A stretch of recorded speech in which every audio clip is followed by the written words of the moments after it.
I hope you remember why you are here. When my mother-in-law handed me that apron at Thanksgiving and told me the help eats in the kitchen, I should have walked out. Instead, I smiled and tied it on. That was my first mistake, but it led to the best decision I ever made. If you enjoy these real-life stories, please subscribe to Soulbyte YouTube channel. It helps us share more emotional stories like this one. My name is Margaret, and I'd been married to David for 32 years. We'd built our life together from scratch, 2 kids, a modest house in Connecticut, and enough memories to fill a dozen photo albums. David worked in sales, traveling 3 weeks out of every month. I worked part-time at the library and ran our home. I paid the bills, scheduled the repairs, organized the holidays, and made sure everyone felt loved and fed. His mother, Vivian, lived in the old family estate 40 minutes away in a town where old money spoke louder than kindness. She'd been widowed for 15 years, and that house was her throne. Persian rugs stretched across polished hardwood floors. Crystal chandeliers caught the afternoon light and scattered rainbows across walls lined with oil paintings of ancestors I'd never met. The dining room could seat 20 people comfortably, with matching china and silver that had been in the family for generations. She reminded us of it every chance she got, usually with a pointed comment about how David had married down when he chose me. David was her only child. That made our Thanksgiving invitations less like requests and more like royal summons. Every year, the call would come in early November. "David, darling, you'll be here for Thanksgiving, won't you? I've already planned the menu." There was never any question about whether we had other plans or wanted to host ourselves. For years, I played along. I brought the sweet potato casserole made from my grandmother's recipe. I set the table while Vivian supervised from her chair, pointing out when the forks weren't aligned properly or the napkins weren't folded to her standards. I laughed politely at her pointed comments about store-bought desserts and modern women who don't know how to cook a proper roast. I bit my tongue when she served David the best cut of meat and gave me the dried-out end pieces. I smiled through her stories about the elegant women David had dated before me, women with country club memberships, and summer homes in the Hamptons. I told myself it was respect for my husband's family. David always said his mother meant well. She was old-fashioned, he'd explain, from a different generation. Just her way of showing she cared. He'd kiss my forehead and promise she'd warm up to me eventually. 32 years later, I was still waiting. But deep down, I knew better. Vivian didn't see me as her son's equal partner. She saw me as the librarian's daughter who'd snagged her precious boy at a college mixer, and she never let me forget it. She'd introduce me to her friends as David's wife without using my name. She'd talk about family history and genealogy without ever asking about mine. When our children were born, she gave them her maiden name as a middle name without consulting us, as if she needed to claim them as hers before they could be mine. This past Thanksgiving, we arrived right on time. I'd spent the morning baking that apple pie, rolling out the crust by hand, cutting the lattice strips with a ruler to make sure they were perfect. I wore the navy dress David liked, the one that made me feel confident and put together. I'd even bought Vivian fresh flowers, white roses, her favorite. The house smelled like roasted turkey and cloves, cinnamon and butter. Vivian greeted David with open arms and a kiss on both cheeks, exclaiming over how handsome he looked. She looked past me like I was furniture, her eyes sliding over me without acknowledgement. "Margaret," she finally said, her voice cool as November wind. "You're here." "Happy Thanksgiving, Vivian." I held out the pie I'd baked from scratch, still warm in my hands. "I made your favorite, apple with cinnamon lattice, just like you love." She barely glanced at it, her lips pursing slightly as if I'd offered her something distasteful. "Put it in the kitchen. The caterers have everything under control. We won't be needing extra desserts." Caterers, that was new. In 32 years of Thanksgiving dinners, Vivian had never hired caterers. She'd always prided herself on doing everything from scratch, on managing a formal dinner party without help. She'd made that clear every year when she complained about how exhausting it was, while I stood beside her, offering to help and being told I'd only get in the way. I followed her into the kitchen, my pie growing heavy in my hands, and stopped short. 3 professionally dressed servers were arranging appetizers on silver trays.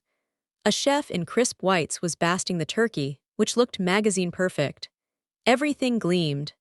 The counters were spotless. Champagne flutes lined up like soldiers waiting for orders. Everything looked expensive and impersonal, nothing like the family gathering I'd imagined. Vivian turned to me and held out a crisp white apron, the kind servers wear at upscale restaurants. "Here," she said, her voice matter of fact. "You'll need this." I blinked, my mind struggling to catch up. "I'm sorry." "The staff needs direction.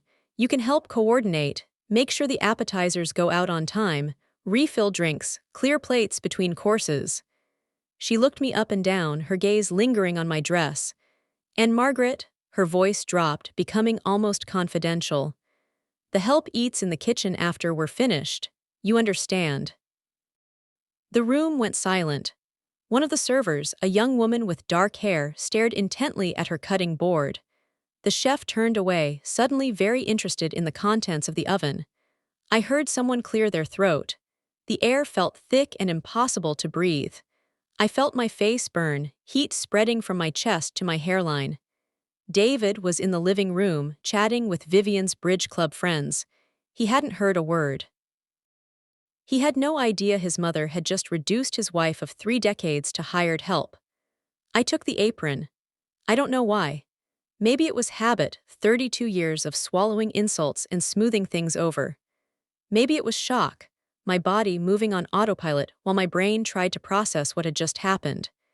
Maybe it was the 20 guests in the next room, and the knowledge that making a scene would only confirm everything Vivian had ever said about me not being good enough for her family.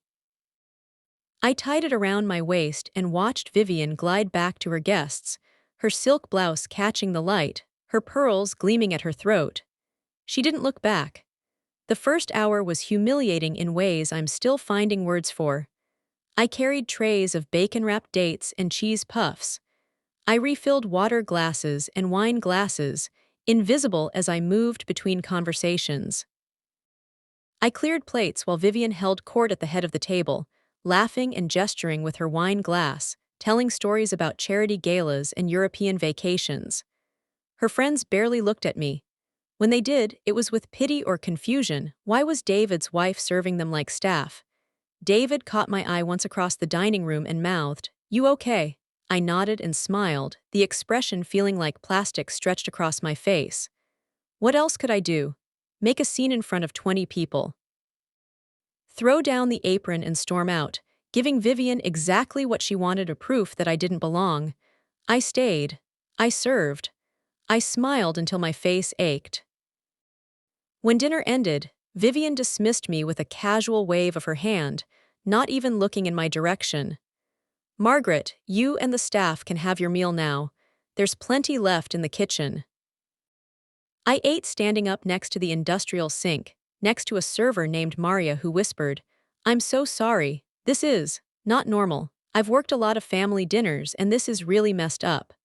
She looked genuinely upset on my behalf, which somehow made it worse. A stranger could see the cruelty more clearly than my own husband. I wanted to cry. Instead, I chewed my turkey, which was delicious, perfectly seasoned and moist, and stared out the window at the dark November sky. Somewhere out there, families were laughing together around tables. Nobody was wearing an apron unless they wanted to. Nobody was being told to eat in the kitchen. The real blow came later, after dessert. After Vivian's imported French pastries were served on bone china. After everyone had eaten their fill and moved to the living room for coffee and after-dinner drinks. Vivian gathered everyone for her annual speech about gratitude, standing in front of the fireplace like she was giving a state address. She thanked her friends for their loyalty and companionship. She thanked the caterers for their excellent service. She thanked David for being such a devoted son, always making time for his mother despite his busy schedule. She mentioned her late husband, her voice trembling with practiced emotion. She talked about family legacy and tradition. She didn't mention me once. Not my name, not my pie. Not my 32 years as part of this family. I sat on the edge of the sofa, still wearing that apron because I'd forgotten I had it on, and felt something inside me crack. Not break, not yet. Crack, like a fault line you don't notice until the earthquake hits. Like ice on a pond that looks solid until you step on it and hear that first dangerous sound. On the drive home, David finally asked, "Was Mom a little off tonight?" "A little," I said quietly, watching streetlights blur past the window. "She's just stressed, you know. Big dinners are hard at her age." He reached over and patted my hand, his touch gentle and completely missing the point. "Thanks for helping out. You're a real trooper, Maggie. I don't know what I'd do without you." I didn't answer. I stared out the window and wondered when I'd become invisible. When had I stopped being David's wife and become simply the help? When had I accepted so little that rock bottom started feeling like solid ground? 2 days later, I was cleaning out an old filing cabinet in our basement. I was looking for our mortgage paperwork, something boring and routine for our annual financial review. I'd been putting it off for weeks, and that Sunday afternoon seemed as good a time as any to tackle the dusty drawers and yellowed folders. That's when I found the envelope tucked behind a folder of tax returns from 2008, sealed with tape that had yellowed with age. My name was on the front in handwriting I recognized immediately, my late father-in-law's careful print. For Margaret, open only when necessary. My hands shook as I slid my finger under the flap. The tape resisted, then gave way with a soft tearing sound. Inside was a single sheet of legal paper, folded in thirds, and a handwritten letter on Richard's personal stationery. The legal document was a deed, not to our house. To Vivian's house, the estate. Dated March 15, 1998. Signed over to me and David, jointly, upon Richard's death. I read the legal language 3 times, my eyes catching on phrases like joint tenancy and undivided interest, and lifetime right of residence for Vivian Harper pending transfer of ownership. Then I read the letter, and that's when the tears came. "Dear Margaret, if you're reading this, it means you've needed to. I hope that day never comes, but I'm a realist. I know my wife. I know how she treats you. I've watched her dismiss your kindness and belittle your contributions to this family for 20 years now, and I'm ashamed I haven't done more to stop it. When I updated my will 5 years ago, I made sure the house would pass to you and David together, not to Vivian alone, and not to David alone. Equal ownership. Vivian doesn't know about this document. Her lawyer doesn't know. I've kept it separate from the main estate papers for a reason. I've watched how hard you work to keep our family together. I've watched you swallow hurt after hurt with grace I don't possess. You deserve to know that this house, this legacy, is as much yours as anyone's. Don't let her make you feel small. Your family, Margaret, you always have been. With love and respect, Richard." I sat on the cold basement floor, surrounded by cardboard boxes and forgotten belongings, and cried for 20 minutes. I cried for Richard, who'd seen me when his wife refused to. I cried for myself for all the years I'd accepted crumbs. And I cried because I finally held proof of something I doubted for 3 decades: I belonged. I didn't tell David right away. I needed to think. I needed to verify. I needed to make sure this wasn't some mistake or outdated document that no longer held legal weight. The next morning, I called our family attorney, the same one who'd handled Richard's estate 17 years ago.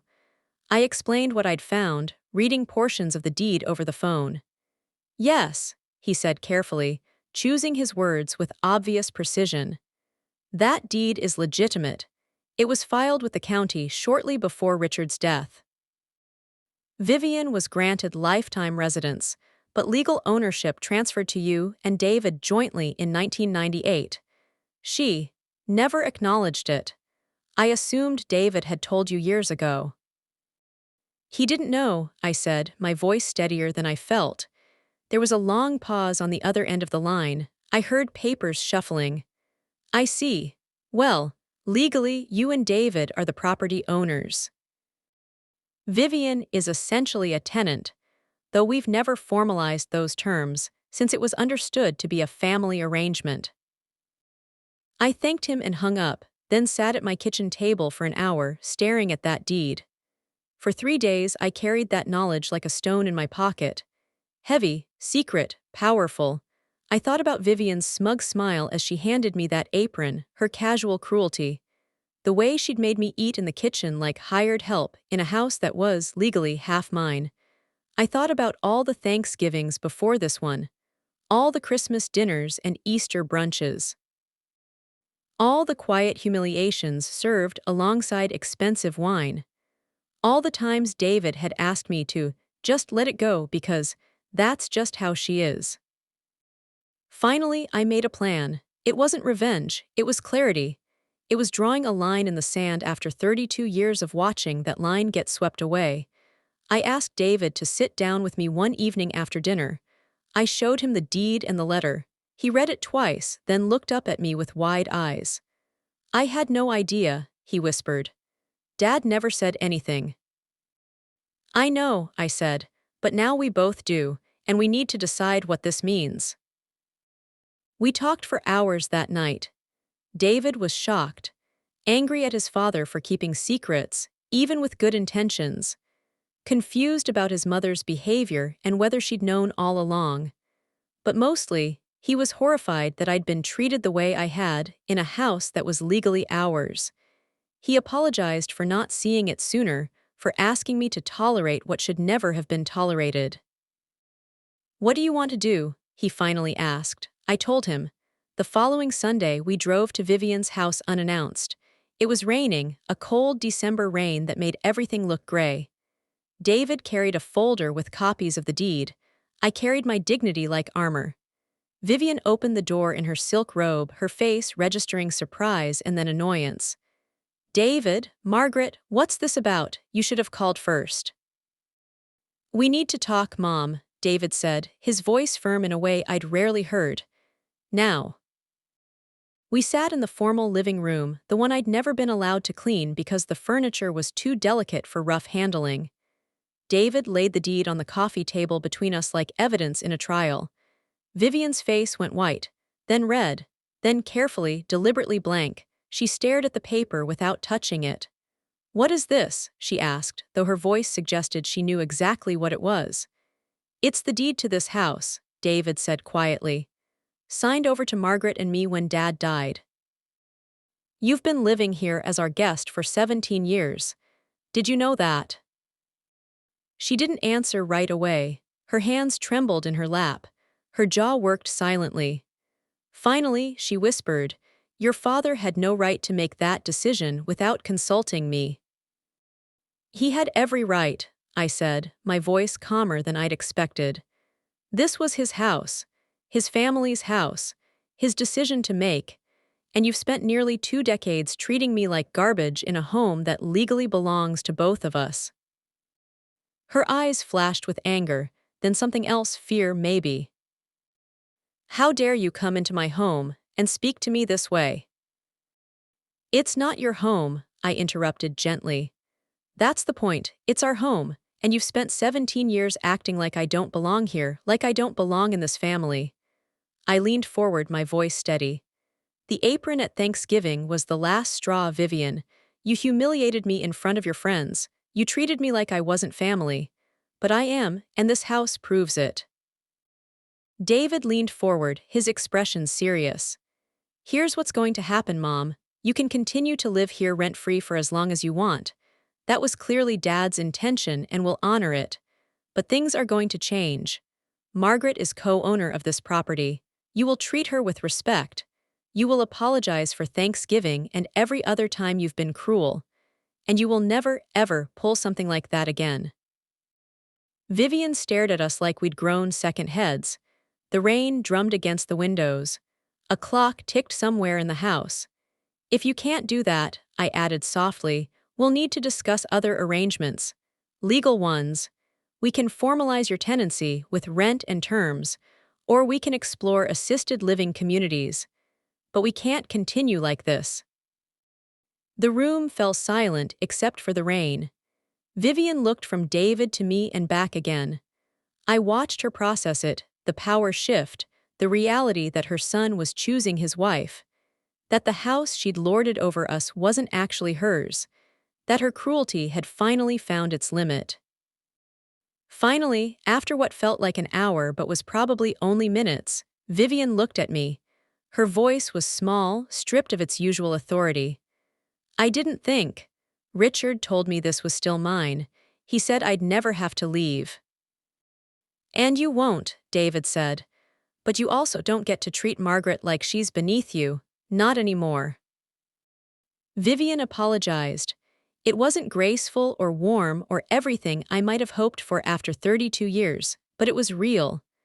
I'm sorry, Margaret, she said, looking me in the eye for maybe the first time ever. For Thanksgiving, for a lot of things. We left that day with a new understanding. I didn't need Vivian to love me. I didn't even need her to like me. I just needed her to see me as an equal member of this family, not as someone she could dismiss. The weeks that followed were awkward. Vivian called twice to talk to David. Once, surprisingly, she called me. We had coffee at a neutral location and talked about boundaries.